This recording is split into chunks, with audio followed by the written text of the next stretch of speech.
rasuulku sala allahu alay wasalam kacbada intuu fiiriyey baa wuxuu yidhi maa acdamak alla weynan badnidaa kacbo sharaf badnidaa ma acdamak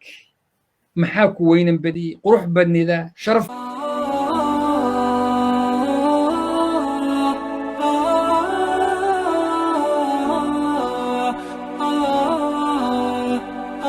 الله جزاك الله خير واحسن الله اليك وغفر الله ذنبك. شيخنا الفاضل وناقاس شرفتاس خير كاس اتكسر شكينيسي بشهر رمضان waxaa maanta nasiib darro ah iyadoo coronavirus jiro,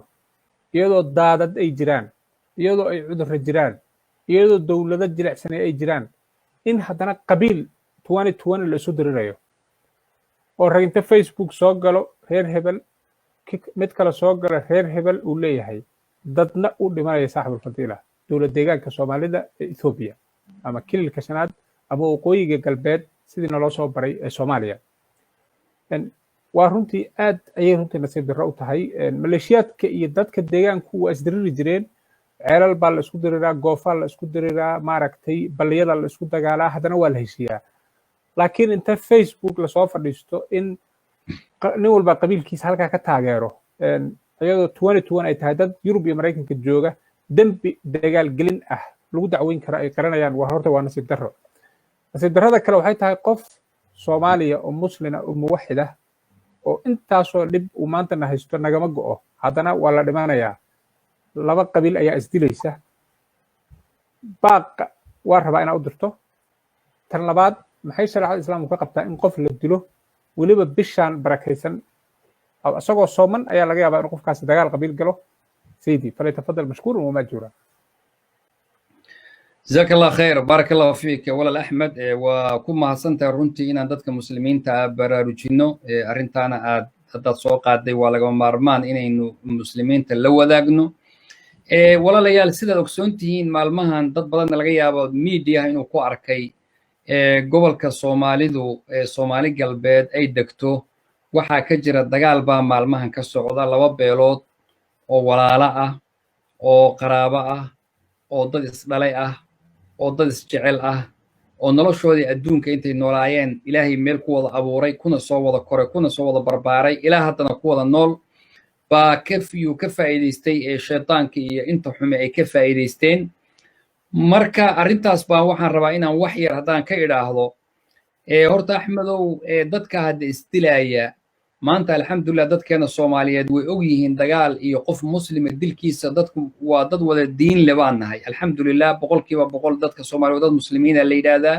qof muslima qofka dilaayay jazihiisa iyo abaalkiisu jahannamo inuu yahay waa la wada og yahay. rasuulkuna wuxuu yidhi sala allahu alay wasalam alqaatilu walmaqtuulu fi nnaar.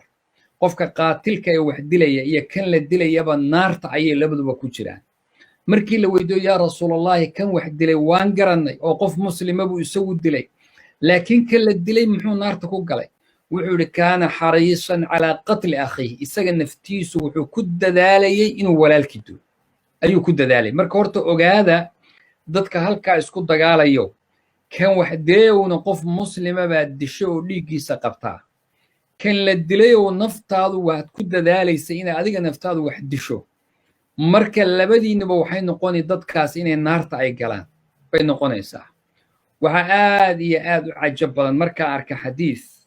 rasuulku leeyahay sala allahu calayhi wasalam laa yazaalu almu'minu fii fusxatin min diinihi maa lam yusib daman xaraama. bal xadiidkaa u fiirsada. qofka muslimkaa sidiisaba fusxa min yacni jaanis kama zuulo inaad diinta jaanis aad haysato weli ilaa qof muslima aad ka disho.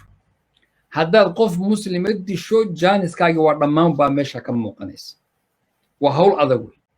rasuulku sala allahu alay wasalam kacbada intuu fiiriyey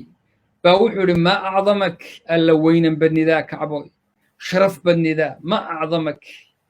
maxaa ku weynan badiyey qurux badnidaa sharaf badnidaa haybadaada jalaalkaaga. laakiin almuslim baa kaasii sharaf badan. qofka muslimka ah baa kaa sharaf badan. marka qof muslim ah baa walaalayaal sharaftiisu ilaahay agtiisa halkaasi ka joogtaa. marka dadka isdagaalaya waxaan odhan lahaa ilaahay subxaanahu wa tacaala ka baqa, naarna ha doorannina, dhulkuna waa idinka badan yahay. dhirtu waa idinka badan tahay xooluhu waa idinka badan yihiin marka waa hayjado iyo waddan cidlo aan wax ku noolba jirin baa la isku dagaalaya adduunka maanta wuu camirmaa waa la camiraa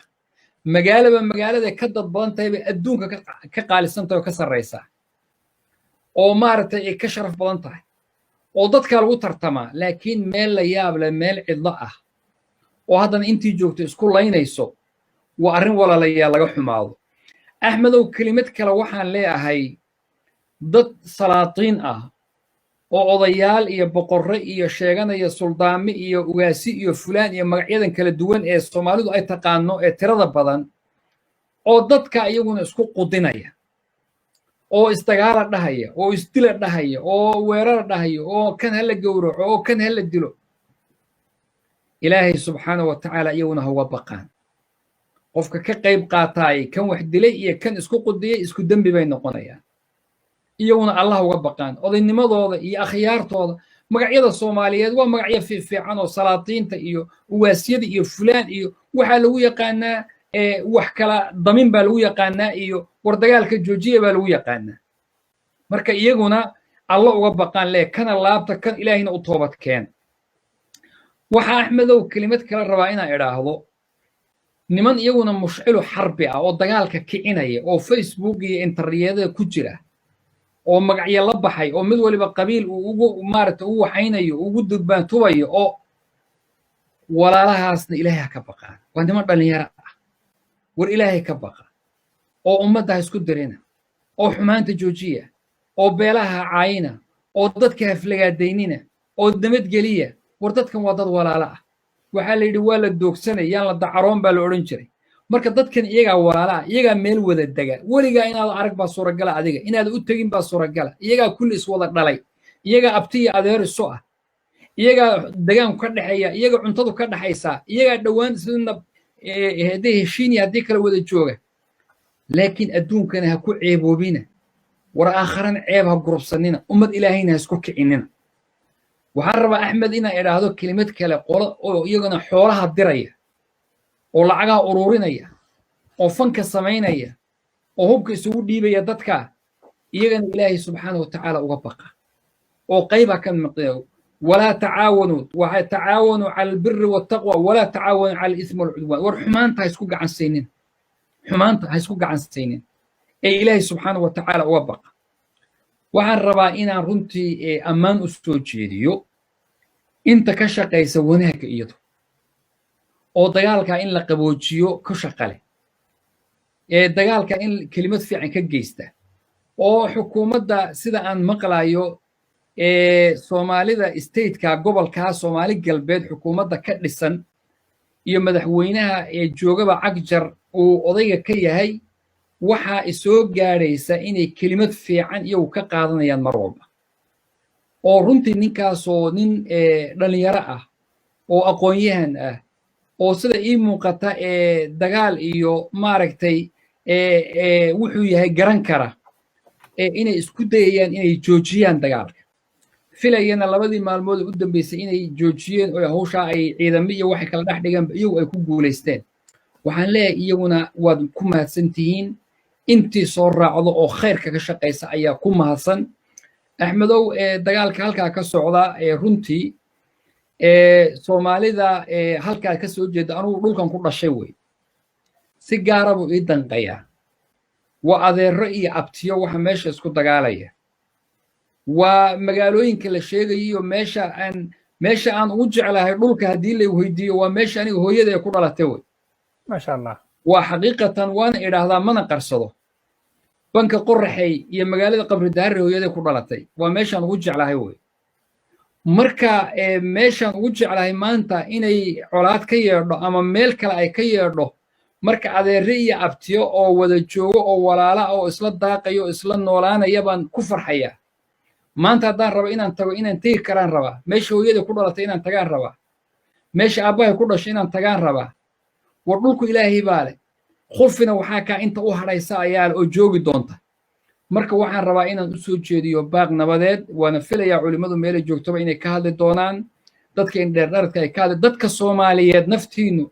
صحيح فضيلة بقول مركي لمتى باقلا سو سارا كونتر مركي لمتى باقلا سو سارا هانتي مركي لمتى لا سو سارا نعم وقرمدا oo dawladuhu u gurmadaan oo kuwa goboladu u gurmadaan oo dawlad dhexe u oo hadalla fiican ummadda hala waxay oo hala caawiyo oo wanaaga laga qayb qaato oo culimada Soomaaliyeed meel jooga dad Soomaaliyeed baa isku dhamaan gobol walba isku dhamaanayaan gaalkacayaan maanta maqlaya beel isku rifayaan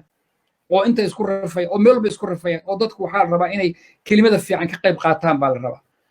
dadku waa dad qaraaba والرحم قيامة والسويدين دونا والله قيامة والسويدين دونا دت كان ولا لها سوى الأديركا سوى الأبتجا قيامة اللي دين دونا مرك أنت اسكو قدنا يس حرب قاد دبضة كوضة دنا جار لقيا إني كلي هينو إلهي وبقى أدونها كعيب وبنا آخرنا عذاب طورنا